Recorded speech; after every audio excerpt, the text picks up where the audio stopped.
Hello class, I welcome the students of FIJC to the English class. This is your Pooja teacher and you all are back to the English class. On your screen, as you could see, the new poem 2.3, There is Another Sky.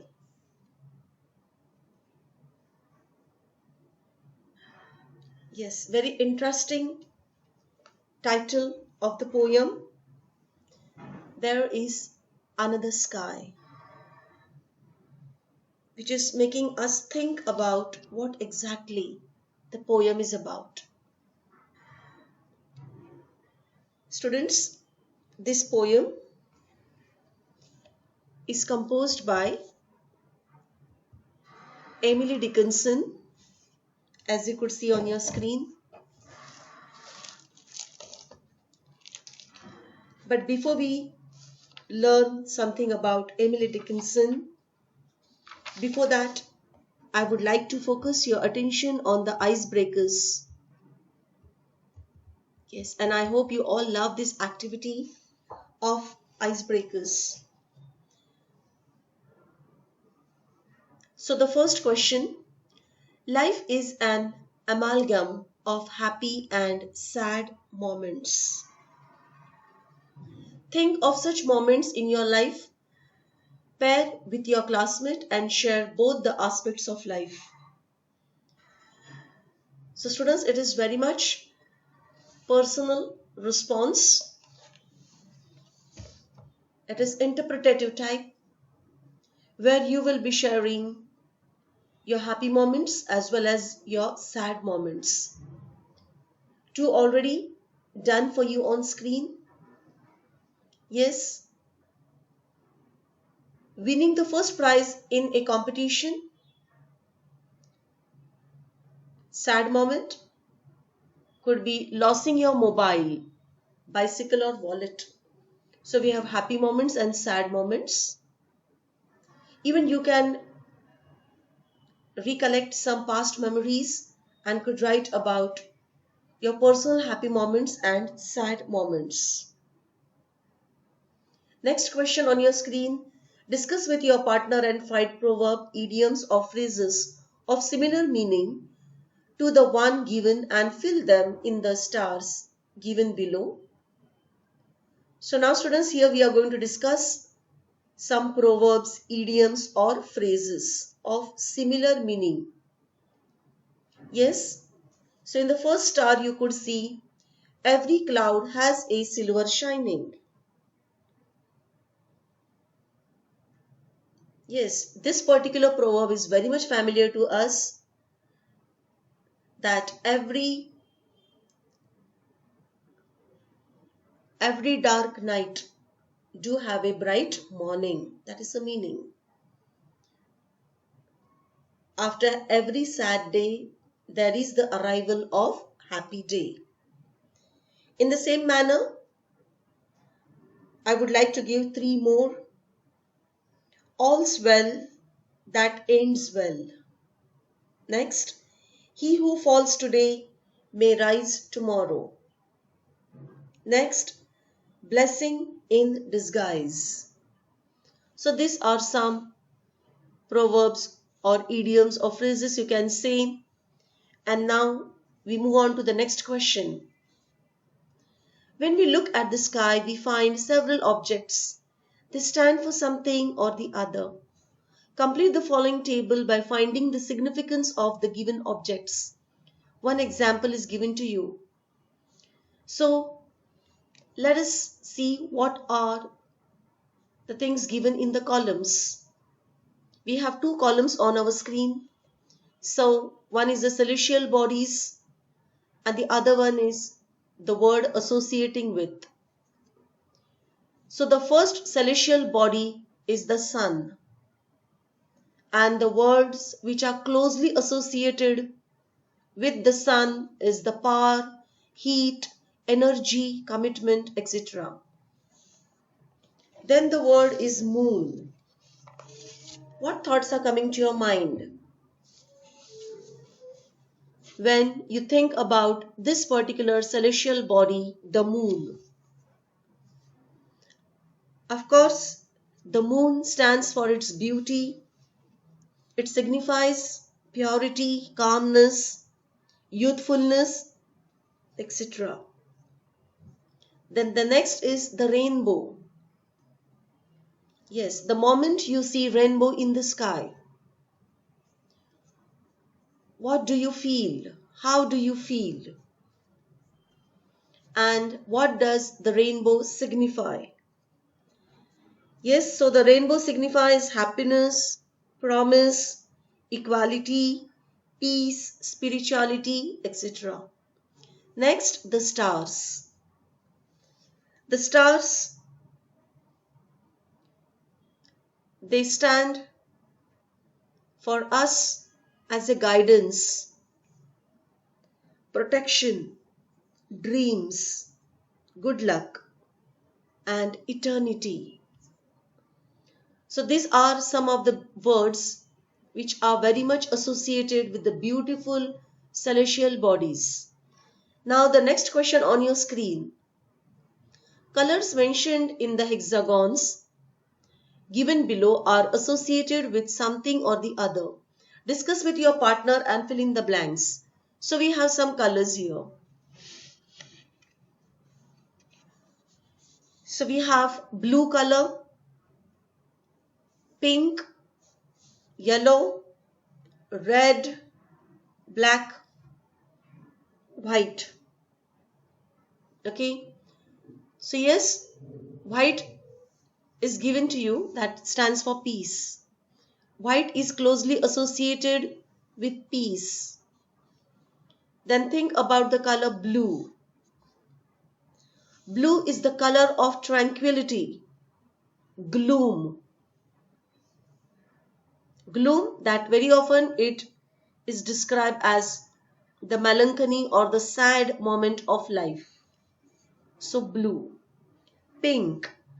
Pink is the color of innocence and compassion. Yellow. Yellow reflects happiness, joy. Red. Red color indicates danger, anger. Black. Black color signifies the power, mystery, darkness. So these are some the words closely associated with some colors. Yeah, if I give you the color green. Yes, green color. Definitely the thought of nature will come to your mind. So these are the words closely related to. So green associated with nature. Yeah. So students, let us begin with the poem. Emily Dickinson. Yes. So there is another sky. This poem is composed by Emily Dickinson, and let us know something more about this poetess. She is born of 1830 and she passed away in the year 1886. So this is her lifespan. She lived on this planet. So Emily Dickinson, 1830 to 1886, is an American poet of the 19th century. She lived a lonely life. Most of her poems are motivational and philosophical. They are unique to her era and are characterized by simple and short lines. She often used slant rhymes and unconventional capitalization and punctuation. Her poems are the psalm and hymns of life in all its shades. Students, take the word psalms, Psalms, where P and L is silent. So it is Sam. There is Another Sky is an inspirational poem with a message of never say die.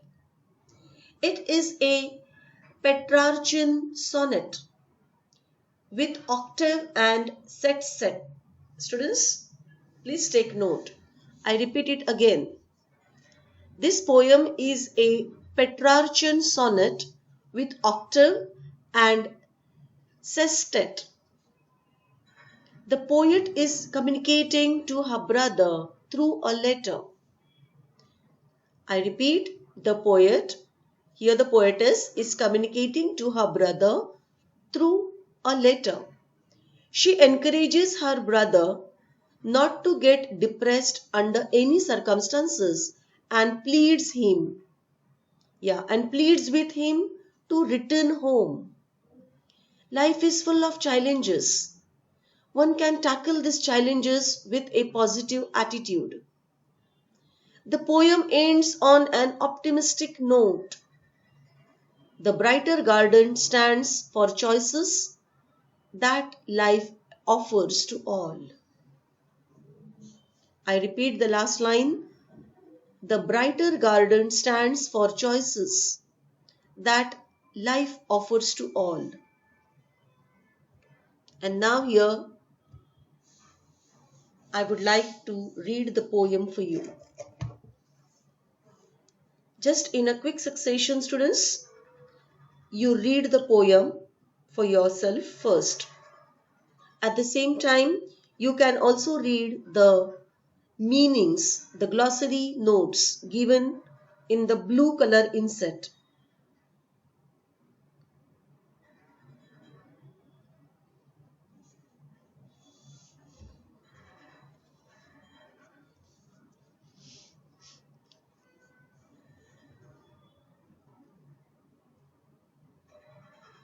A very short and beautiful poem.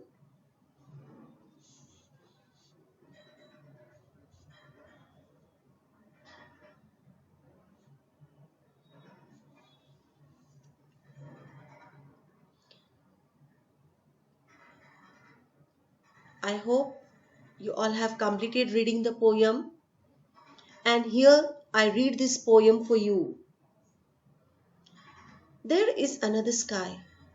There is another sky, ever serene and fair. And there is another sunshine, though it be darkness there. Never mind faded forests, Austin. Never mind silent fields.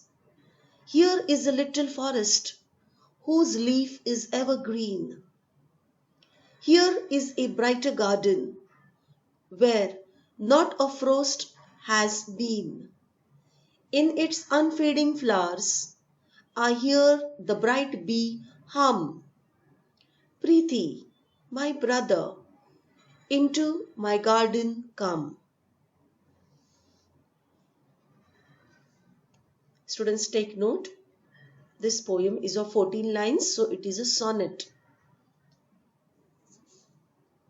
Okay, and as I proceed further with the poem, there are words in the glossary notes for your reference, so you can just read it as I proceed with the poem.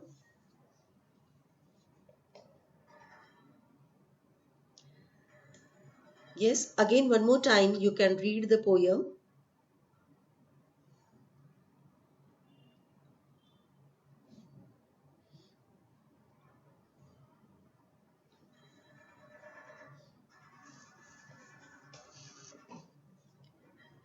There is Another Sky by Emily Dickinson.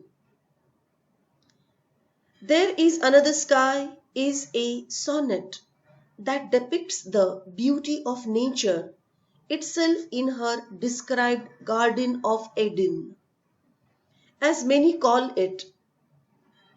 However, the poem was written in conjunction with a letter the writer sent to her brother, pleading him to come back home. She would give anything for him to come back.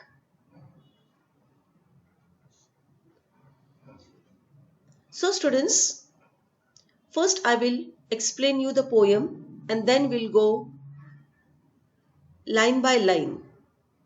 Just take the story of the poem first. After listening to the story, you will get to know the poem in a better manner. So students, in this poem, there is another sky. Emily Dickinson tries to convince Austen, who is her brother, to come back from Boston to Amherst. Contextually progressing, she tells her brother stories of home. The first line of the poem itself, "There is another sky," is a metaphor towards expressing that there is another place for you, my dear brother.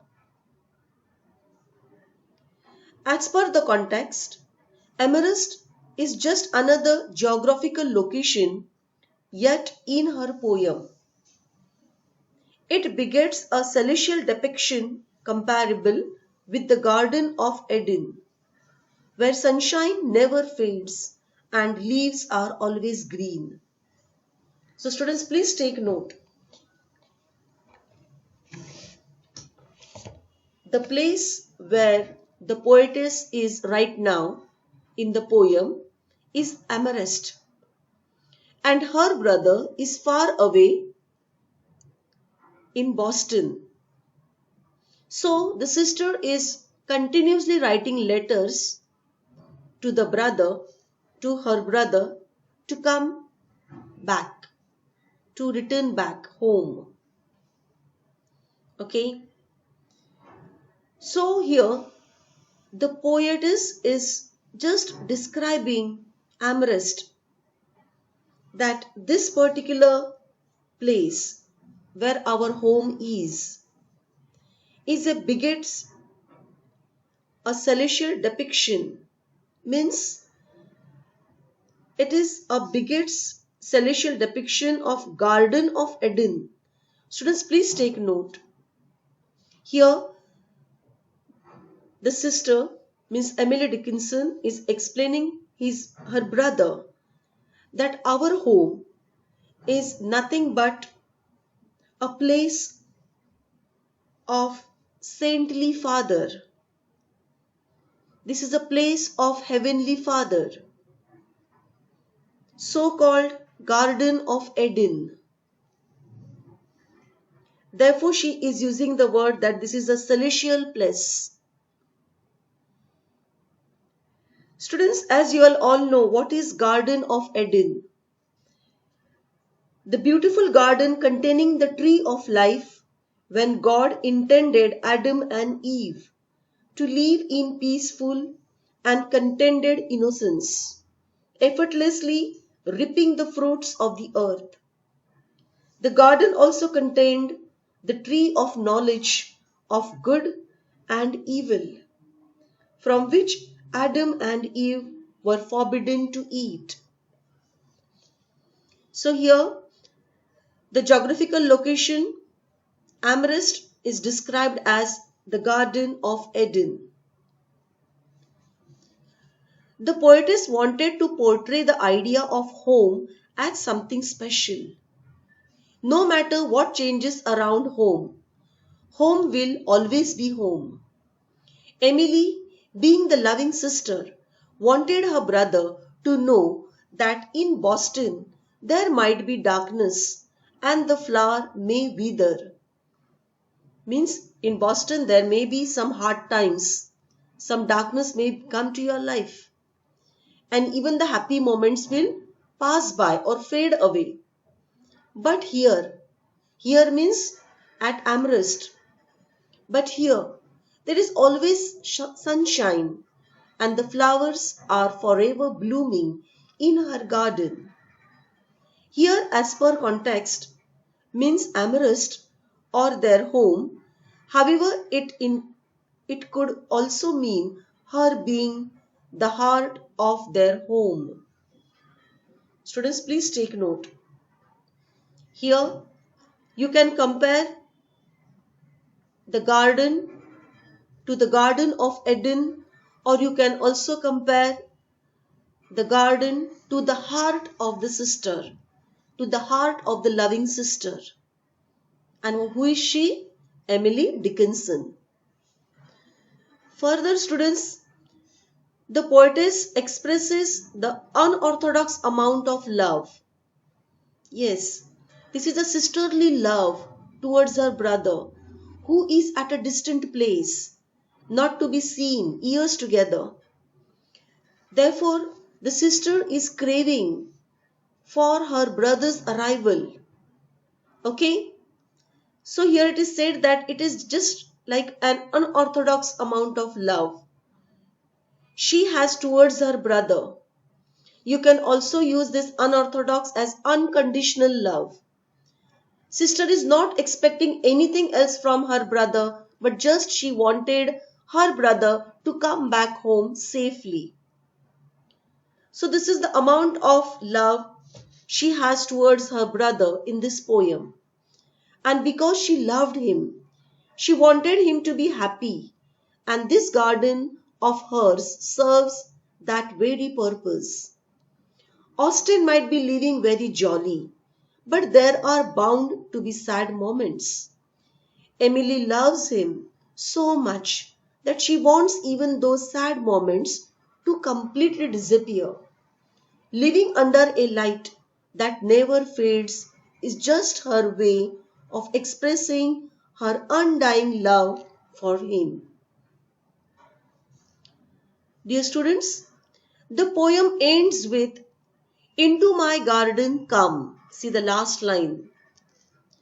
Sending out an invitation to her brother and reminding that their home will always be his home.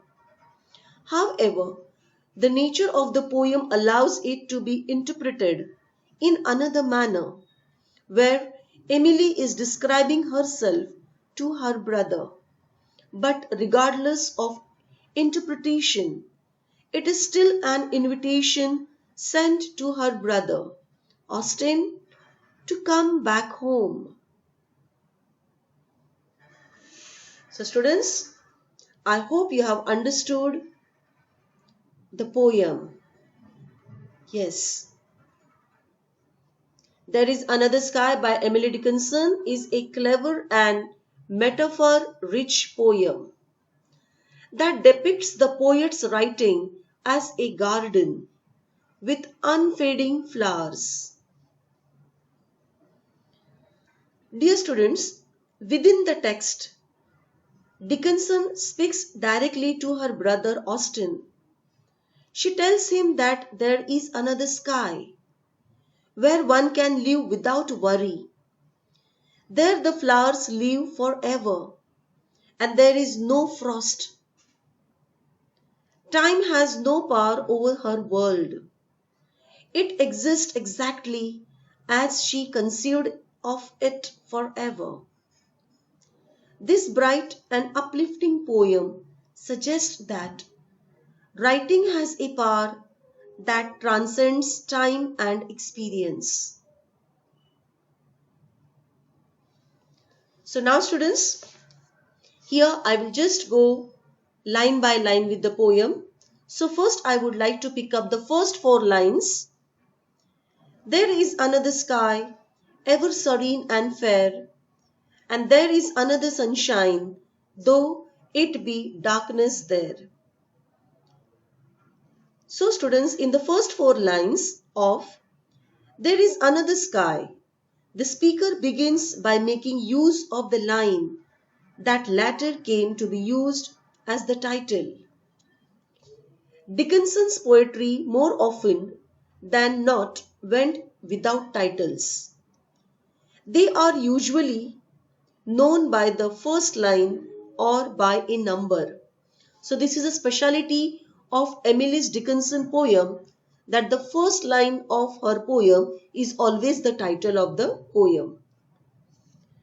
The speaker, means the poetess, suggests that there is another sky, in addition to the sky that the listener is already familiar with. Under this sky, everything is serene and fair.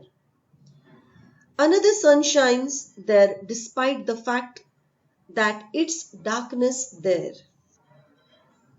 Yes, please see. See the line here. though it be darkness there. Means what? The speaker suggests that there is another sky in addition to the sky that the listener is already familiar with. Students, we do have a common sky over our head. Yeah, we all are familiar with it. Under the same sky, everything is so serene and fair, so beautiful. But again, another sun shines there despite the fact that it's darkness there. Means, as you are away from home, my dear brother Boston, at times there may be sunshine, you may have a happy moment, but even there may be some sad moment. But if you will come back home, here you will find that the sun is shining brightly and there is no place for darkness. Further, she explains that while it is not entirely clear at this point what these lines refers to, as the speaker progresses, means moves further with the poem, students, it becomes clear that she is describing her writing through an elaborate metaphysical concept. Yes, students, please take note. This particular poem is having metaphysical concept. In the beginning of the poem, we have discussed about the celestial bodies, the sun, the moon, the rainbow, yeah, the stars, they are the celestial bodies. So this particular poem is having the base of metaphysical things, which are the supernatural things. You will not find it in the concrete form, but very much in spiritual form. So while writing the poem or while writing the letter, she is able to create her own world where everything stays as she originally depicted it and is not subject to ravages of time. So students, in the poem you will find that Emily Dickinson, in her own world of writing, she just goes on contesting letter to her brother. She goes on writing, and while writing, being poet by nature, her expressions are so much metaphysical that she forgets the physical world and she gets into the metaphysical world. And she is requesting her brother regarding the world where she is staying. Yes, the poetess herself is in the world of celestial bodies, where the time is having no bound. There is eternity in her world. Next lines. Never mind faded forest, Austen. Never mind silent fields. Here is a little forest whose leaf is evergreen. See how lovingly the sister is calling her brother back home. In the next quatrain, quatrain means 4 lines. Just now I read those 4 lines, so-called quatrain. In the next quatrain of There is Another Sky, she addresses her brother Austen. She asks this man to ignore the faded forest and the silent fields of the physical world. Means, my dear brother, wherever you are, yeah, you are in those faded forest, not bright, colorful forest, but faded ones. Moreover, you are just wandering there in the silent fields. That is your world where you stay in Boston. But my dear brother, if you will come back home, then what will happen? She is requesting her brother that he should come back home to the little forest that she has created under the new sky. There the leaf is evergreen. So students, see, it is the beautiful garden of sister's heart where the leaves are always green and the forests are always colorful. They are not at all faded. Okay, so there is an allusion to the way that life is sustained in this other world. Nothing can touch it. This is emphasized further in the third quatrain as we move further. So students, please take note.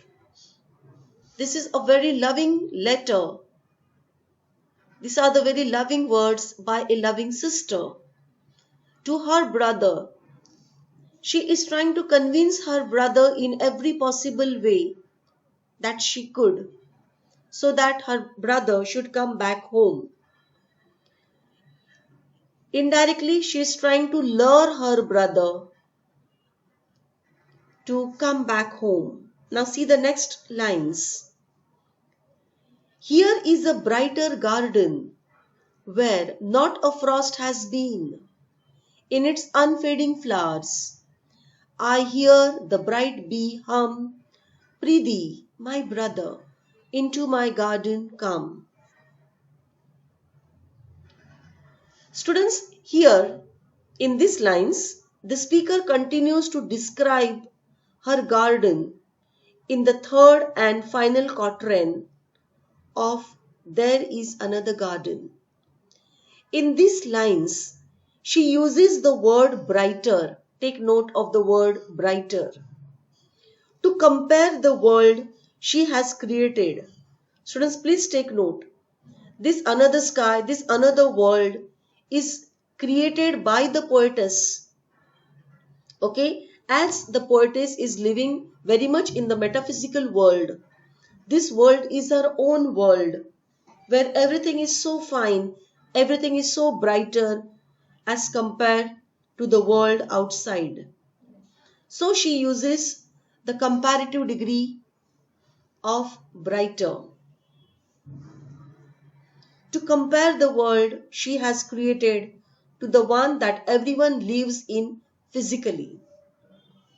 It is a place where there never has been or will there be a frost. Students, in our physical world, frost, fading, darkness, all things are very much possible. It is a part of the nature that there are different shades of life, so different shades of nature. The nature keeps on changing. It keeps on changing from time to time. But you will find the world that is created by the poetess, so-called Sister Emily Dickinson. Her world is having all beautiful things that will never change. So students, please take note. Right now, where the poetess is, it is a place where there never has been, nor will there be a frost. Means even the sad times could not touch the beautifully created world by the poetess. This is an allusion to death, change, and anything negative that in the real world is a true risk. Yes, students, I want you to think about your dream world. How is your dream life? Beautiful. Because that dream world is created by yourself. You are the creator of that dream world where everything is so fine. Everything works according to your wish, isn't it? So here, Emily Dickinson is calling her brother back to this beautiful world of her beautiful thoughts, so called the garden of her heart. So students, see the line. In its unfading flowers, I hear the bright bee hum, Prithee, my brother, into my garden come. So students, the flowers are unfading in the garden of her love. The flowers are unfading. They live forever without ever losing their beauty. There are other forms of life as well, such as the bright bee. These warm and bright images are concluded with the final couplet or set of two lines at the end of Shakespearean sonnet. They ask Austen, the poet's brother, to again come to her garden.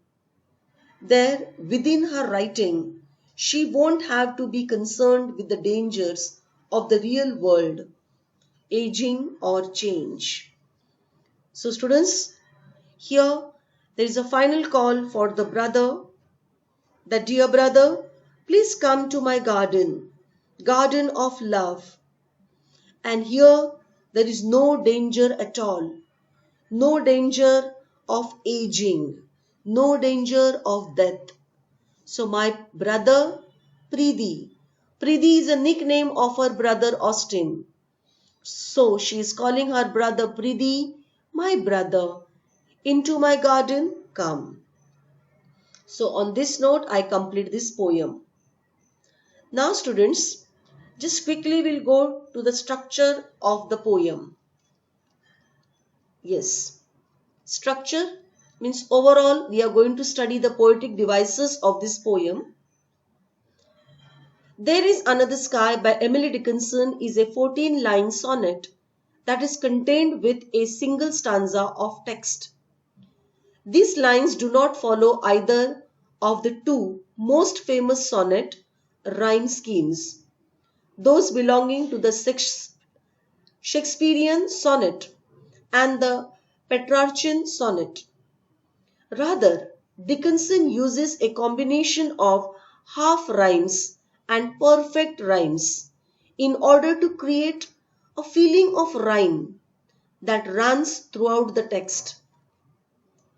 They follow a loose pattern. Now students, just pay attention to the rhyme scheme. I would like to read the words first. Sky, fair, sunshine. See the last word of every line.